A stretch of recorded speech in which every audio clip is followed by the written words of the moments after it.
Olá, bem-vindo à nossa análise de hoje. Vamos explorar Gênesis capítulo 30. Olha, é uma passagem que é um verdadeiro caldeirão, né?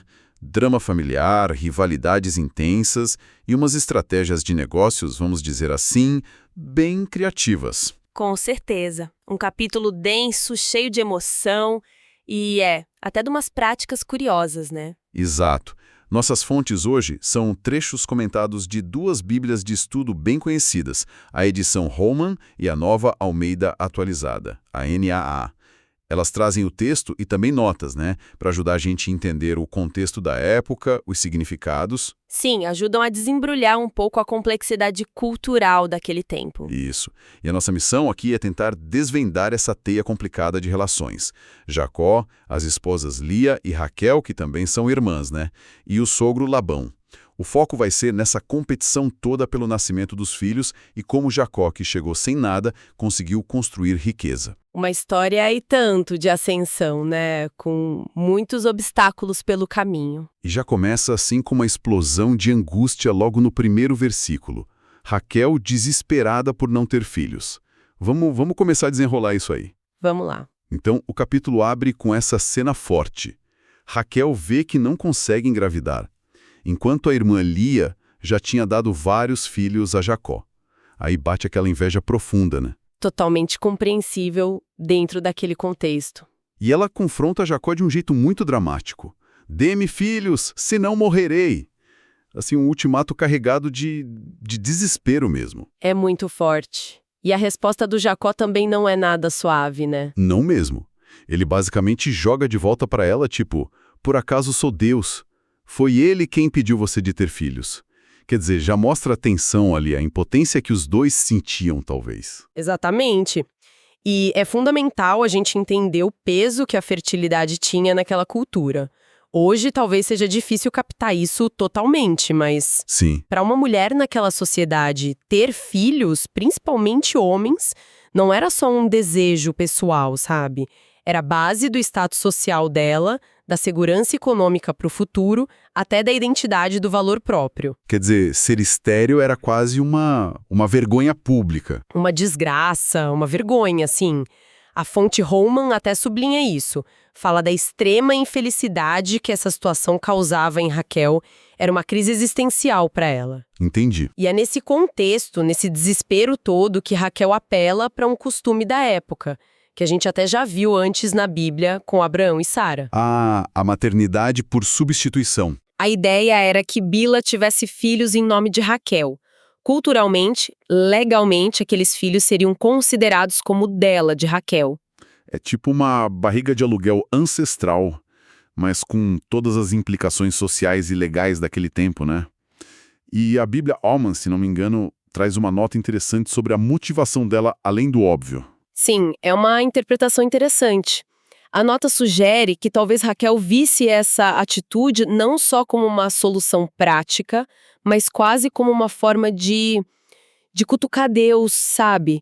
De mostrar a determinação dela em ter família. Talvez na esperança que Deus finalmente agisse a favor dela. Tipo, Deus, olha o que eu tô tendo que fazer para ter filhos. Sim. Uma tentativa humana de forçar a mão do destino, digamos assim. Exatamente. Uma camada psicológica a mais nessa história, né? Essa tentativa de impelir Deus a agir como a Almani sugere. E parece que funciona, pelo menos para acirrar a competição, porque Lia, vendo que Raquel conseguiu ter filhos através de Bila, Percebe a estratégia e copia, né? exatamente, decide fazer o mesmo. Oferece a serva dela, Zilpa, para o Jacó. A rivalidade só esquenta. Com certeza. E aí a lista de filhos de Jacó começa a crescer rápido e os nomes que eles dão aos filhos, nossa, dizem muito sobre as emoções ali. É verdade. Conta aí. Por meio da Bila nascem Dan e Naftali. Quando Dan nasce, Raquel diz algo como Deus me fez justiça ou Deus me julgou. O nome Dan tem a ver com isso, com julgamento, justiça. Já com Naftali, ela é ainda mais explícita. Lutei grandes lutas com minha irmã e venci. O nome Naftali vem dessa ideia de luta. É a competição declarada ali, no nome do filho. Que intensidade, meu Deus. E aí vem a vez da Lia, né? Através da Zilpa. Isso. Nascem Gade, e Azer. Para Gad, Lia diz algo tipo, que sorte, ou veio a fortuna. E para Azer, ela celebra, como sou feliz, ou é a minha felicidade. Os nomes são quase manchetes, né? Das emoções, das esperanças delas naquela disputa. É impressionante. A fonte Holman até traz um esquema, uma árvore genealógica simplificada, né? Ajuda a visualizar essa família crescendo. Jacó no centro, ligado a Lia, Raquel e também a Bila e Zilpa, com os filhos de cada uma listados. Essa visualização ajuda mesmo, porque é uma estrutura familiar bem diferente da nossa hoje, né? Muitas personagens, relações complexas. Com certeza. E essa dinâmica toda, essa tensão entre as irmãs, chega num ponto bem peculiar, né? O episódio das mandrágoras. Ah, sim. Esse é um dos episódios mais curiosos do capítulo, sem dúvida. Pois é. Tá ali pelos versículos 14 ao 18. Ruben, que é o filho mais velho de Lia, acha umas plantas no campo, as tais mandragoras, e leva para a mãe. Raquel, que ainda não tinha tido filhos dela mesma, vê as plantas e fica, assim, desesperada para ter aquelas mandrágoras. Mas por quê? Por que esse desejo todo por umas plantas? Então, aí entram as notas da Bíblia Holman. Elas explicam que existia uma superstição forte em torno das mandrágoras. Ah, entendi. Acreditava-se popularmente que elas tinham propriedades afrodisíacas, que podiam aumentar a fertilidade. Imagina para Raquel, né? Ouvir isso. Claro. No desespero dela, qualquer fio de esperança, mesmo baseado numa crença popular, era válido. Ela deve ter visto ali uma chance. Faz todo sentido. E Lia, que não era boba nem nada, percebe o desespero da irmã e a oportunidade, né? Com certeza. Viu a chance de negociar. E não facilita. Propõe uma troca bem direta, quase brutal. Ah, você quer as mandrágoras? Ok, mas em troca, você deixa o Jacó passar a noite comigo. Basicamente, ela troca as supostas plantas da fertilidade pelo acesso ao marido. Isso diz muito sobre a situação delas, né? Diz tudo. É um retrato muito cru do nível de tensão e da competição ali. A relação delas com o próprio marido vira moeda de troca naquele momento. Lia usa o desejo da Raquel para conseguir o que ela mais queria, mais uma chance de ter um filho com Jacó. Uma negociação quase comercial envolvendo afeto, intimidade, pesado. Muito. E para Lia, a aposta dá certo. O texto diz que, como resultado dessa noite negociada, Deus ouviu a Lia, ela concebeu e deu à luz Issacar. E a interpretação dela é direta, né? Sim, ela diz, Deus me deu minha recompensa por eu ter dado minha serva ao meu marido. Ela vê o filho como um pagamento divino por aquela ação dela de ter dado Zilpa antes. Interessante essa lógica. E não para aí. Lia ainda tem mais um filho, Zebulon, e quando nomeia, ela expressa uma esperança muito clara. Deus me deu um presente excelente. Agora meu marido ficará comigo, pois lhe dei 6 filhos. É um desejo comovente, né? De finalmente se sentir mais valorizada, talvez mais amada por Jacó, agora com tantos filhos. É triste, na verdade, pensar nessa busca constante por validação através dos filhos.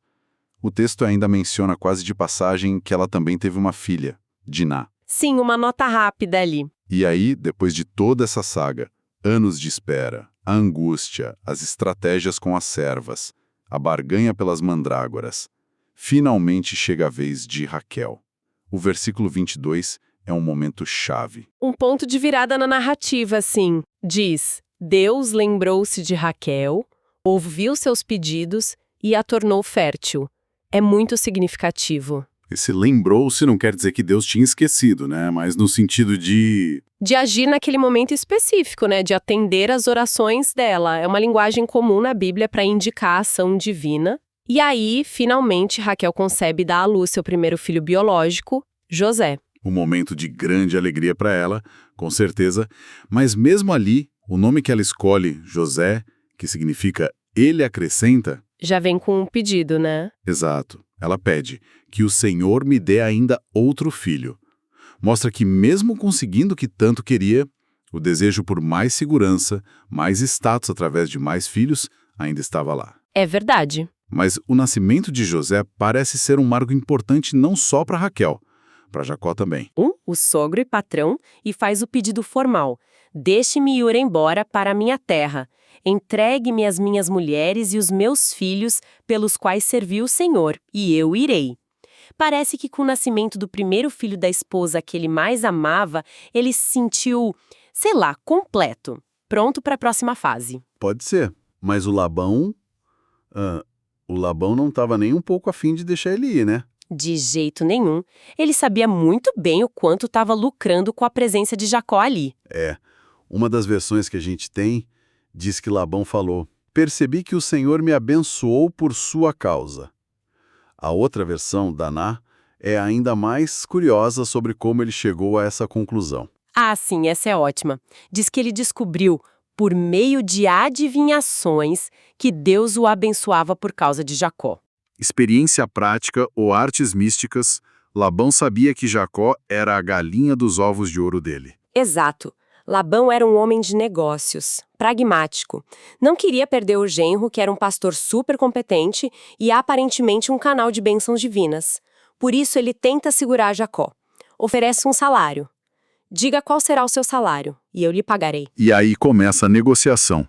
Dois homens muito, muito astutos frente a frente. E Jacó, que já conhecia bem o sogro depois de 14 anos, mais o tempo extra, 20 anos no total, né? ele não pede um salário fixo, dinheiro, bens, nada disso. Ele faz uma proposta que parece modesta, mas é genual. Qual é a proposta dele? Ele diz, basicamente, olha, eu continuo cuidando dos seus rebanhos, mas o meu pagamento vai ser só uma parte dos animais que nascerem daqui para frente. Todos os cordeiros que nascerem pretos, e todas as cabras e bodes que nascerem malhados ou salpicados. O resto, os de cor uniforme, ficam para você. Parece um bom negócio para Labão, né? Porque imagino eu, a maioria das ovelhas era branca e a maioria das cabras de cor sólida, marrom ou preta, animais malhados, salpicados ou ovelhas pretas deviam ser a minoria. Exatamente. Talvez vistos como menos valiosos, resultado de genética recessiva, Labão deve ter pensado, ótimo, ele vai trabalhar quase de graça. E concorda na hora. Está bem. Que seja como você disse. Só que Labão é Labão. Ele não perde tempo. No mesmo dia em que fecha um acordo, antes mesmo de Jacó começar a trabalhar sobre os novos termos, o que ele faz? Lá vem trambique. Ele vai pessoalmente ao rebanho, separa todos os bodes e cabras que já eram malhados ou salpicados e todos os cordeiros que eram pretos. Quer dizer, justamente os animais que seriam a base do pagamento de Jacó. Não acredito. E não só separa, entrega esses animais para os próprios filhos dele e manda eles irem para bem longe, uma distância de 3 dias de viagem, para garantir que não houvesse cruzamento. Que desonestidade! Ele basicamente tenta esvaziar o acordo antes mesmo de começar. Deixa Jacó só com os animais de cor uniforme, pensando, pronto, agora vai ser quase impossível nascerem animais com as cores que ele pediu. Uma jogada muito esperta aí, vamos ser sinceros, bem desonesta. E como Jacó reage a isso? Ele engole quieto? Ele não reclama diretamente, pelo que o texto diz, mas ele bola uma estratégia própria. E aí que a história fica ainda mais curiosa, né? Nos versículos 37 a 42. A famosa estratégia das varas. Conta aí. Pois é. Jacó pega varas verdes de 3 tipos de árvores: álamo, amendoeira e plátano. Aí ele descasca essas varas em tiras, sabe? Deixando umas partes brancas expostas, criando o efeito listrado. Ok. E o que ele faz com essas varas listradas? Ele coloca elas nos bebedouros, bem na frente dos animais onde eles bebiam água e, crucialmente, onde eles costumavam acasalar. Tá, mas qual era a lógica disso? Colocar varas listradas na frente dos bichos enquanto eles acasalavam? A ideia ali, pelo que as notas de estudo explicam, reflete uma crença popular muito antiga, algo chamado influência pré-natal ou marca materna. Marca materna? O que é isso? Acreditava-se que aquilo que a fêmea visse ou experimentasse no momento da concepção poderia, de alguma forma, influenciar as características físicas da cria. Então, Jacó estaria tentando usar essa suposta influência visual das varas listradas para fazer com que os animais de cor sólida gerassem filhotes... Listrados, salpicados ou malhados, que seriam o pagamento dele. Exatamente, uma espécie de simpatia. Uma técnica baseada numa crença da época para influenciar a genética. Entendi. Bem engenhoso, se funcionasse. Mas isso funciona mesmo? O que as nossas fontes, as bíblias de estudo, dizem sobre essa técnica? Tem base científica? Ah, aí é que está o ponto crucial. As notas tanto da Roman quanto da NAIZ são bem claras. Elas afirmam que essa prática das varas não possui valor científico. Ou seja, Do ponto de vista da genética moderna, olhar para varas descascadas não muda os genes dos filhotes que vão nascer.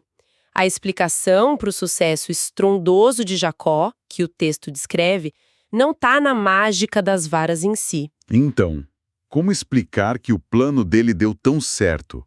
Porque o texto diz que funcionou espetacularmente bem.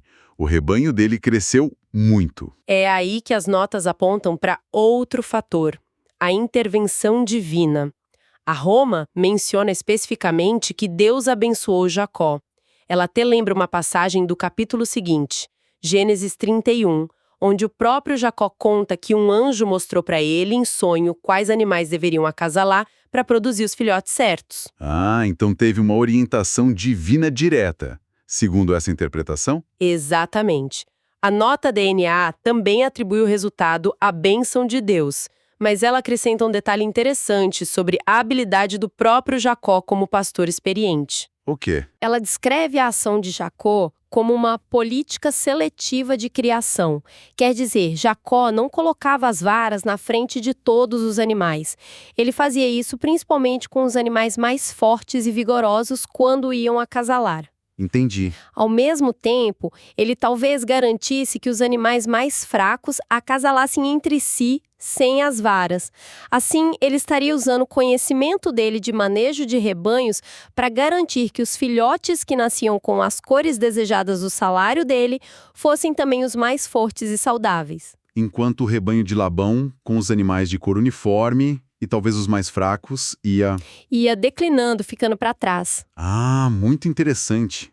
Então pode ter sido uma combinação, a bênção e a orientação de Deus, talvez a fé do Jacó se expressando através de uma prática popular da época, as varas, e também a inteligência e a habilidade prática dele como criador, aplicando princípios de seleção. Faz sentido. Exatamente. As fontes sugerem essa confluência de fatores. O resultado final, de qualquer forma, é inegável, como o texto descreve.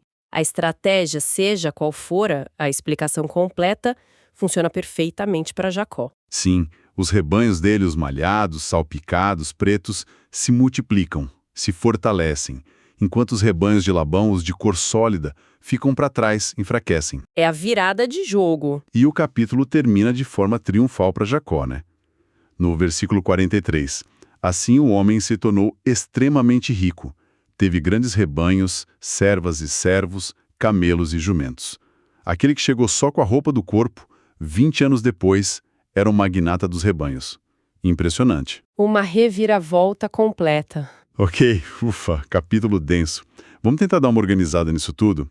A gente viu então essa rivalidade fortíssima entre Raquel e Lia, uma competição dolorosa por filhos, por status, por atenção, que levou até o uso das servas como substitutas. Sim, e analisamos aquele episódio das mandrágoras como um ponto de tensão máxima, quase uma transação comercial entre elas. Exato.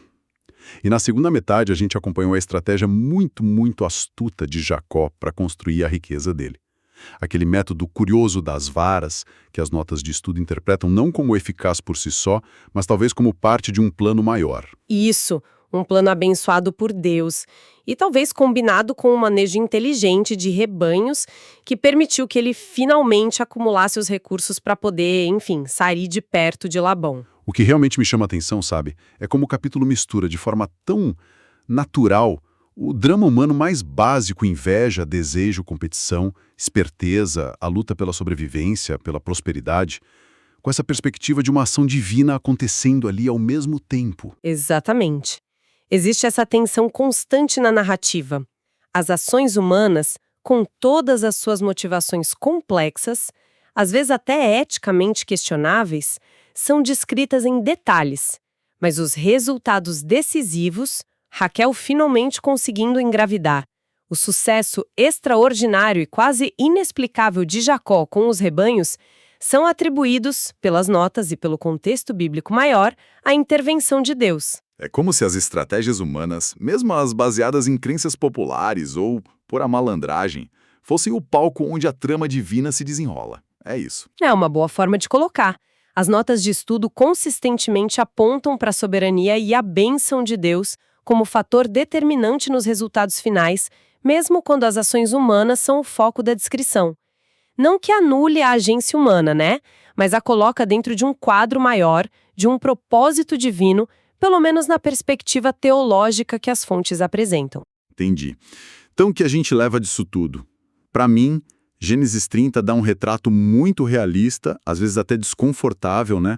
Das complexidades da vida familiar, das pressões sociais, das estratégias econômicas lá no mundo antigo. Sim, a gente vê as dificuldades enfrentadas por mulheres como Lia e Raquel, a astúcia e às vezes a falta de escrúpulos de homens como Jacó e Labão. E a gente acompanha Jacó aprendendo a navegar nesse ambiente super complicado, usando a inteligência dele, e segundo a interpretação das nossas fontes, contando com a bênção divina, para construir não só a riqueza dele, mas o futuro de uma nação inteira, né? Que viria dos filhos dele. E isso talvez nos deixe com uma reflexão interessante para pensar depois, especialmente sobre essa segunda parte do capítulo, a das varas e dos rebanhos. Qual seria? Tiga lida com a relação entre a engenhosidade humana, as crenças culturais da época, como essa da influência visual na concepção, e a ideia de uma intervenção divina direta, uma bênção, onde que a história parece traçar a linha entre o que o homem faz e o que Deus faz. Fica essa questão, né? Sobre como fé e ação prática, crença popular e bênção divina se misturam nesse relato e o que isso nos diz sobre a visão de mundo que está sendo apresentada ali. Boa pergunta para a gente ficar pensando.